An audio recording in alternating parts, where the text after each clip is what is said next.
Assalamualaikum warahmatullahi wabarakatuh.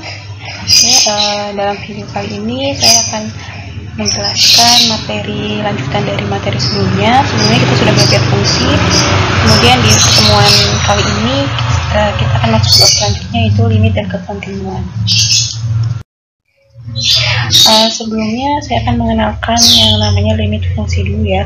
Sebelumnya kan kalian sudah tahu bagaimana definisi sebuah fungsi, operasinya apa saja ya, terus ada fungsi trigonometri juga gitu ya kemarin. Nah, di limit fungsi ini nanti kita belajar tentang teorema limit, kemudian ada limit fungsi trigonometri, ada limit tak hingga dan limit tidak hingga, serta nanti terakhir ada kekontinuan. Oke, untuk mengenal limit, di sini saya akan menjelaskan dulu contoh pertama di sini ya. Nah, di sini ya.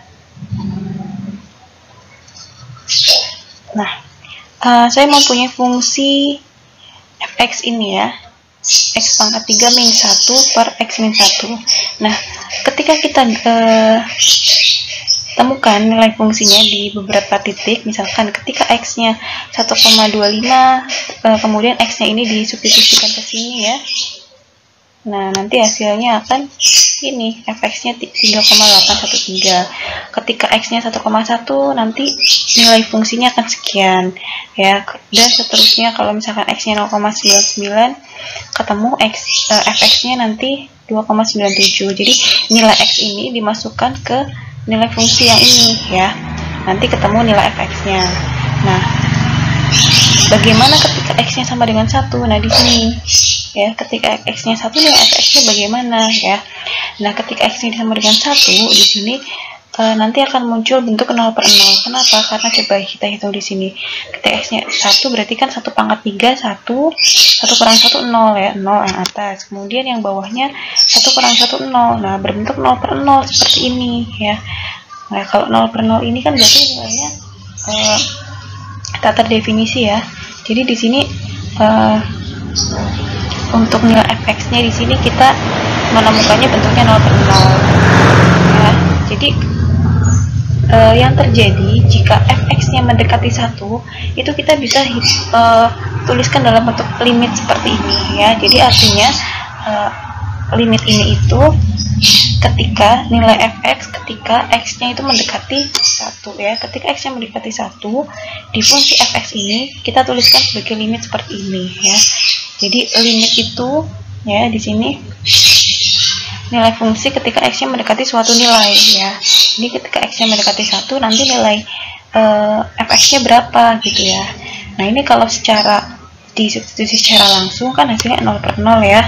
Di sini tidak mempunyai arti ya. Jadi di sini kita perlu menghitung limitnya ya. Jadi bukan tepat x-nya 1, tapi x-nya mendekati 1. Jadi bukan pas di 1 ya. Kalau pas di 1 nanti hasilnya kan 0 per 0. Jadi di sini mendekati ya.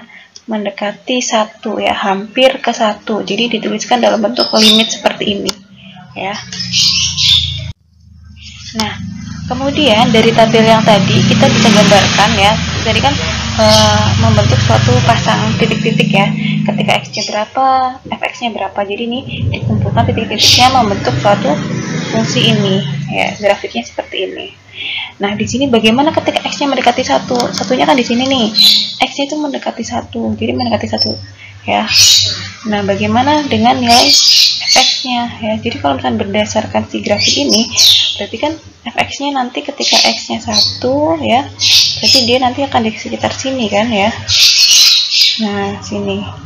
Ketika x-nya mendekati 1, nanti fx-nya mendekati sekitar 3. Nah, bagaimana cara mendapatkan 3 ini ya? Jadi itu diperoleh secara aljabar di sini ya. Jadi diperolehnya dengan memfaktorkan yang bagian atas ini ya. Difaktorkan, kemudian nanti ini bisa dicoret ya. Ininya bisa dicoret, hilang ya. Dicoret, hilang, ini sama ini hilang, tinggal sisa yang atas ini ya. Nah, ketika sudah dapat yang ini, kita substitusikan satunya. 1 kuadrat ditambah 1 ditambah 1. Jadi hasilnya ya.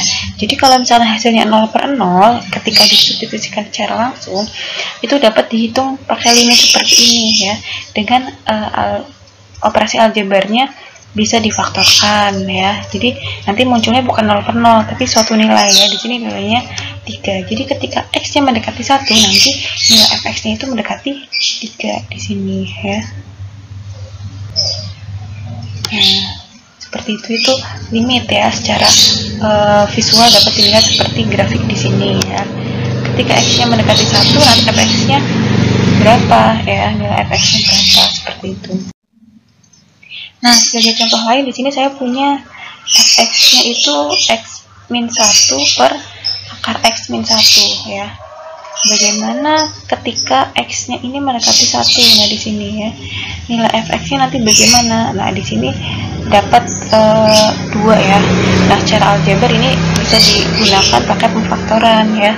Jadi di sini saya akan memperlihatkan pakai grafik dulu di sini. Jadi kalau titik-titik ini ya, ini dipasangkan ya, kemudian membentuk satu titik, kemudian titik-titik itu kita hubungkan, nanti diperoleh seperti garis biru ini ya. Nah, ketika x-nya mendekati 1 di sini ya, ketika x-nya mendekati 1, otomatis sesuai grafiknya dia ada di sekitar sini. Nah, di sini kalau dilihat dari grafiknya dia ada di angka 2 ya. Jadi kalau secara grafik terlihat kalau x-nya mendekati 1, fx-nya 2.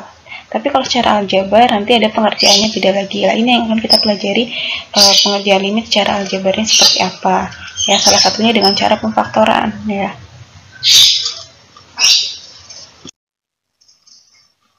Nah, selanjutnya ini ada definisi limit.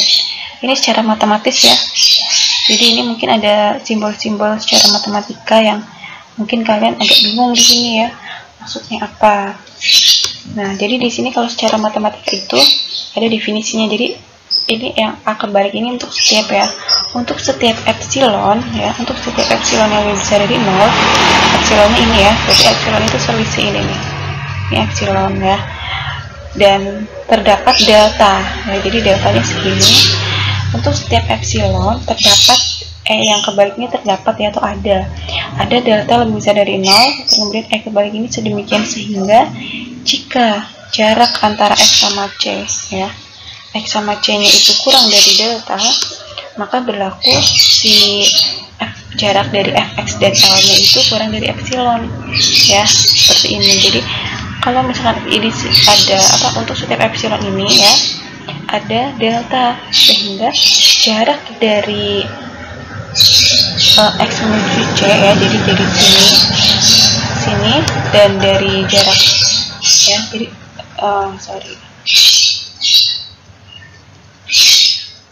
jadi untuk ketika untuk setiap epsilonnya kan ya, epsilonnya segini nih, ini epsilon ya. Untuk setiap epsilon terdapat delta, sehingga ya jarak dari x ke c ya kurang dari delta ya. Ini jadi di sini kan x di sini ya, bisa juga x di sini ya. Jadi kalau misalnya mutlak itu kan bisa ke kanan bisa ke kiri ya, jaraknya itu kurang dari delta, maka berlaku ini si fx min l nya itu juga kurang dari delta ya. Fx min l itu ini di sini nih ya, segini, kurang dari epsilon, bukan delta tapi epsilon. Ini definisi secara matematisnya seperti itu ya. Jadi tapi kalau misalkan secara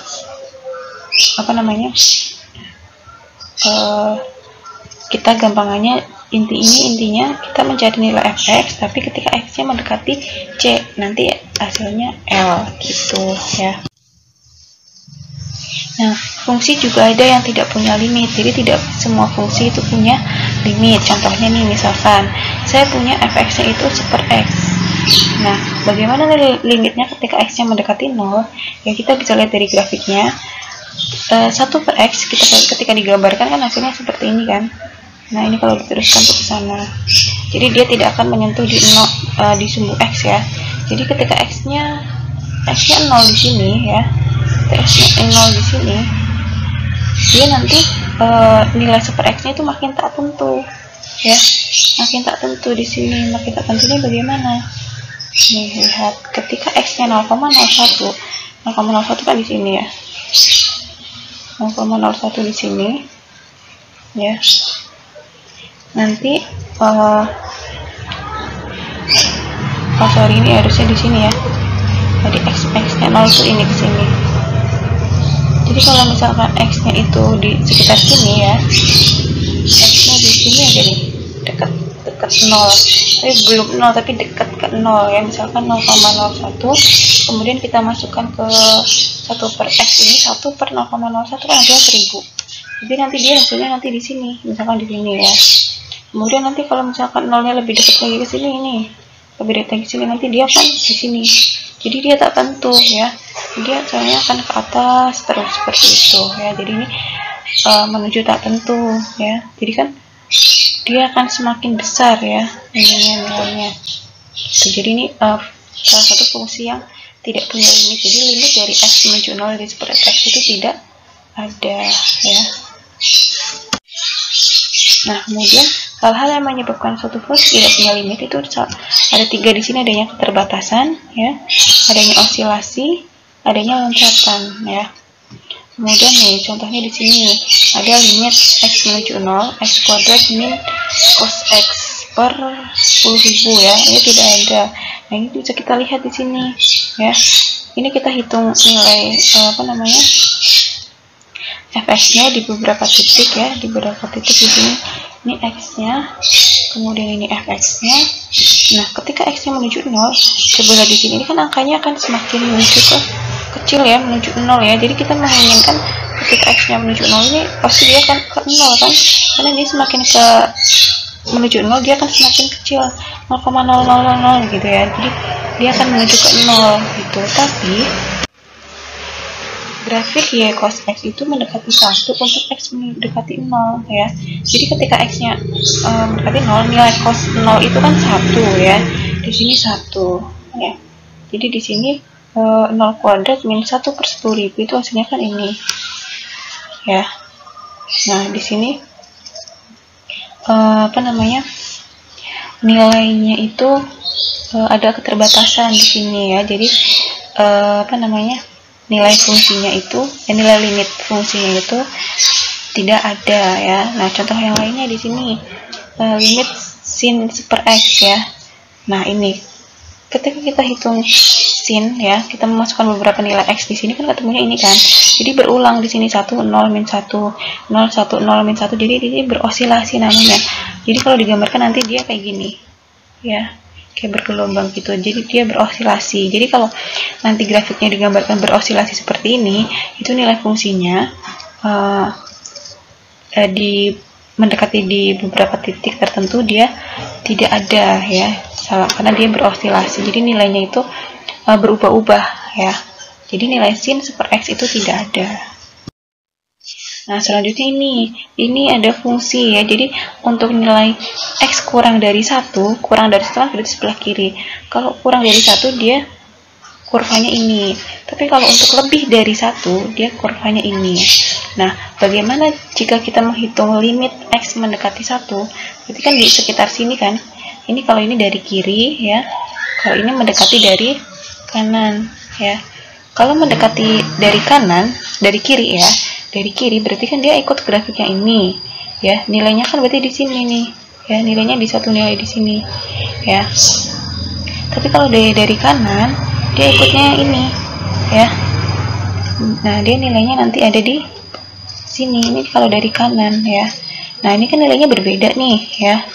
Nilainya berbeda kalau dari kiri yang bawah, kalau dari kanan yang atas. Karena dia grafik fungsinya dia didefinisikannya lebih besar dari satu dia yang di sini, lebih kurang dari satu dia di sini. Jadi berbeda nilainya. Sehingga di sini dapat disimpulkan bahwa limitnya itu tidak ada, karena yang tadi hasilnya beda ya, dari kiri dan dari kanan itu berbeda seperti itu.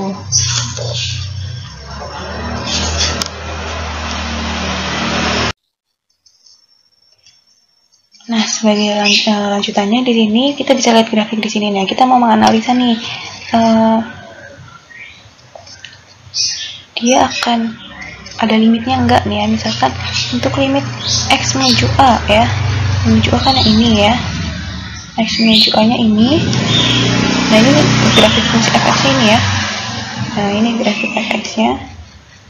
Kemudian kita lihat kalau A, dia nilai fx nya kan dari kiri maupun dari kanan dia jadi satu nilai ini kan. Berarti kita bisa bilang nilai limit X mendekati A untuk fx itu ada ya. Ada berapanya ya nanti di titik ini ya. Kemudian untuk di X mendekati B di sini ya, X mendekati B berarti ini ya, mendekati B di sini ada nilainya ya, karena dari kiri atau dari kanan dia menuju titik yang sama ya, di sini ada ya. Kemudian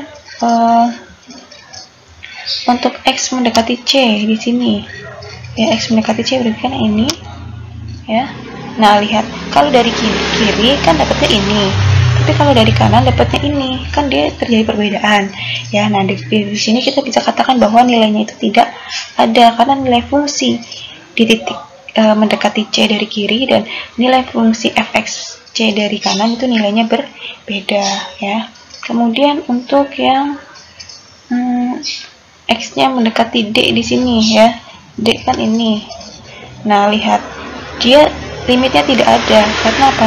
Dia berosilasi di sini ya, nilainya naik turun berubah-ubah, jadi dia limitnya tidak ada. Kemudian untuk fx mendekati E, fx mendekati E ya, ini fx mendekati E di sini ya, dia ada ya. Karena apa? Ini dari kiri ataupun dari kanan dia menuju ke titik yang sama gitu ya. Ini cara menentukan ada tidaknya suatu limit bisa dilihat dari grafiknya ya.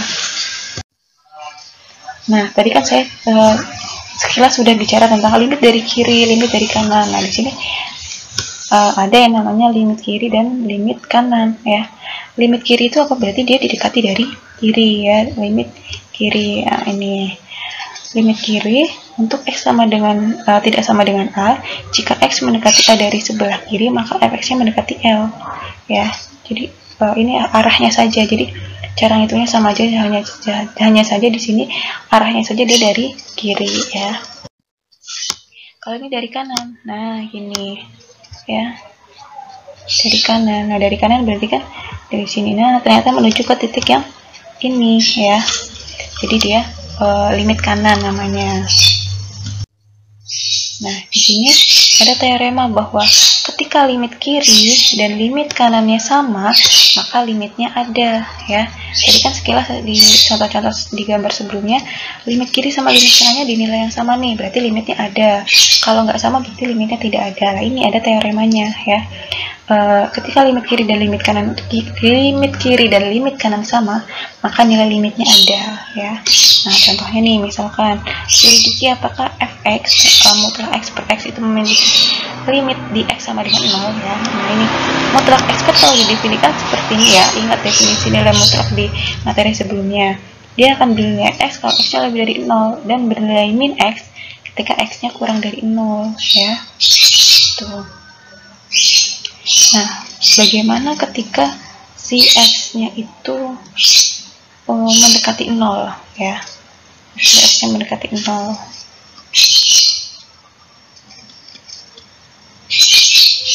Jadi kan ini kalau digambarkan ya, kalau digambarkan berarti nanti di grafik mutlak x nya itu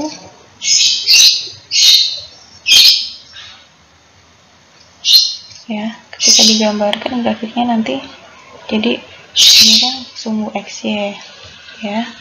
Kemudian ketika x nya lebih dari 0 dia akan x ya, x nya kan ini ya lebih besar dari 0, berarti kesana dia akan kayak gini grafiknya, x nya kan ini ya. Kemudian kalau misalkan x nya kurang dari 0 dia akan min x ya, berarti kan kalau x nya min 1 dia jadi 1 di sini, x nya min 2 jadi 2, itu kan nanti grafiknya seperti ini ya. Jadi kalau misalkan kita nolnya kan ada di sini nih, 0 ya, saya gambarkan nolnya kan di sini. Bagaimana limitnya kalau dari kiri sama dari kanan, bagaimana gitu ya. Jadi kalau misalnya dari kanan ya, Nah ini nanti kan dari sini nih nilainya berarti di sini. Kalau dari kiri juga sama di sini ya. Nah ini gambarnya. Jadi kalau misalkan dari kiri dari kanan dia akan ini min 1 dan 1 ya. Kenapa? Ini mutlak X per X ya. X dibagi X kan 1 ya. Kalau tadi ketika pakai min X berarti kan tadi kalau misalnya dari yang kiri ya, dari yang kiri kan berarti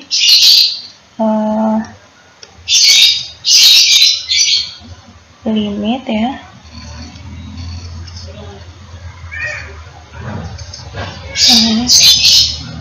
limit tadi berapa kalau misalnya dari X nya dari 0 tapi dari sebelah kiri ya. Sebelah kiri kan berarti tadi kalau dari kiri berarti kan yang ini kan ya, tadi kan gambarnya gini ya, nanti dia min X ya, mutlak X nya berubah jadi min X ya, kan bawahnya ada X di sini ya, jadi nilai mutlaknya berubah jadi min X karena nolnya dari kiri kan yang ini kan, tadi sesuai definisi berarti kan pakainya min X. Nah, ini kan hasilnya nanti min X per X jadinya min 1 ya. Kemudian kalau limit X nya dari kanan berarti kan mutlak X nya tadi pakainya yang, kalau kanan pakainya plus ya. Nah di sini kanan kan berarti pakainya yang mutlak X jadi X, di bawahnya X. Nah X per X kan sama dengan 1 di sini ya, jadi kalau dari kanan itu 1 ya, ini dari kiri min 1 ya. Karena di sini nilainya berbeda maka dia limitnya tidak ada, seperti itu ya. Nah ini ada teorema limit utama. Jadi kalau misalnya kita punya limit X mendekati suatu titik C, kemudian ini konstanta ya kan, maka nanti nilainya kan si konstanta itu sendiri. Konstanta itu maksudnya angka aja, 5, 6, 7, jadi tidak ada variabel X ataupun variabel lainnya. Nah kalau ini misalkan limit X menuju C, mendekati C untuk X, jadi dia nanti akan si C itu sendiri ya. Kemudian kalau ada konstanta dikalikan suatu fungsi, nanti nilai limitnya konstantanya bisa keluar, kemudian bisa dihitung sendiri limit fungsinya ya. Kalau tambah nanti bisa dihitung sendiri-sendiri baru ditambahkan ya. Pengurangan juga begitu, atau ditambahkan dulu baru dilimitkan ya, itu akan sama.